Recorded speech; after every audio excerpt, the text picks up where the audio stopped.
আসসালামু আলাইকুম প্রিয় শিক্ষার্থীরা, ষষ্ঠ শ্রেণী বাংলা আরও একটি নতুন পর্বে তোমাদেরকে স্বাগতম। আমরা এই পর্বে আলোচনা করব ষষ্ঠ শ্রেণী বাংলা বইয়ের তৃতীয় অধ্যায় পৃষ্ঠা নং 24 এবং 25। 24 এবং 25-এর যে কাজটি রয়েছে তা এই পর্বে সমাধান করে দেওয়া হবে।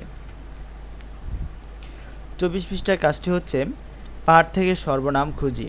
চিঠিবিলি, ছড়া ও সুখী মানুষ নাটক থেকে সর্বনাম শব্দ খুঁজে বের করে তার একটি তালিকা তৈরি করো। সর্বনাম শব্দ চিঠিবিলি থেকে পাওয়া সর্বনাম শব্দগুলো আমরা এই ছকে লিখব, আর সুখী মানুষ থেকে পাওয়া যে সর্বনাম শব্দগুলো রয়েছে তা আমরা এই ছক ঘরেটি লিখব। চলো এটি আমরা সমাধানটি দেখি।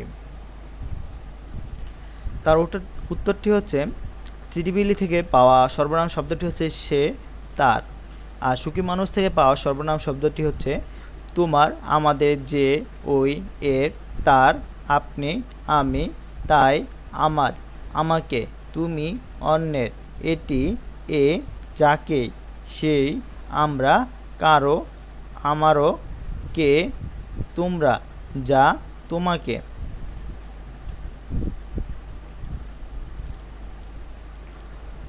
অনুচ্ছেদ লিখে সর্বনাম খুঁজি। যে কোনো একটি বিষয় নিয়ে 100 শব্দের মধ্যে একটি অনুচ্ছেদ লেখো। লেখা হয়ে গেলে সর্বনাম শব্দগুলোর নিচে দাগ দাও। চলো এটির উত্তরটি দেখি। উত্তরটি হচ্ছে কবি কাজী নজরুল ইসলামের জীবনে পরিণাম অত্যন্ত করুণ। মস্তিষ্কের পক্ষাঘাতে আক্রান্ত হয়ে 1942 সাল থেকে তিনি ছিলেন জীবিত থেকে মৃত। দীর্ঘকাল তিনি ছিলেন নির্বাক ও ভাবশূন্য। যুদ্ধ পরবর্তী স্বাধীন বাংলাদেশ বঙ্গবন্ধু শেখ মুজিবুর রহমান তাকে বাংলাদেশে নিয়ে আসেন।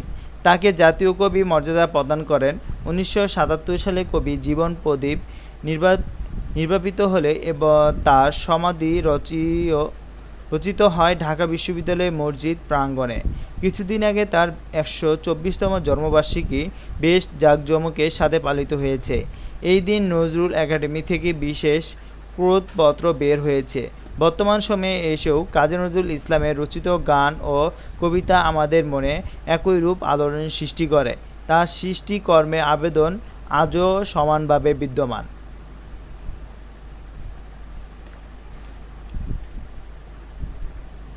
আমরা কোনো একটি বিষয় নিয়ে 100 শব্দের মধ্যে একটি অনুচ্ছেদ লিখেছি, তা সেই শব্দগুলোর মধ্যে অনুচ্ছেদটির মধ্যে যেই সব সর্বনাম শব্দ রয়েছে তার নিচে আমরা দাগ দিয়েছি। আমরা এই পর্বে ভিডিওতে পৃষ্ঠা নং 24 এবং 25-এর যে কাজটি রয়েছে তা এই পর্বে ভিডিওতে সমাধান করিয়ে দেওয়া হয়েছে। পরবর্তী পর্বে পৃষ্ঠা নং 26-এ যে দুইটি কাজ রয়েছে তা পরবর্তী পর্বে সমাধান করিয়ে দেওয়া হবে। ভিডিওটি এই পর্যন্তই। পরবর্তী ভিডিওর জন্য সবাইকে শুভকামনা। আসসালামু আলাইকুম।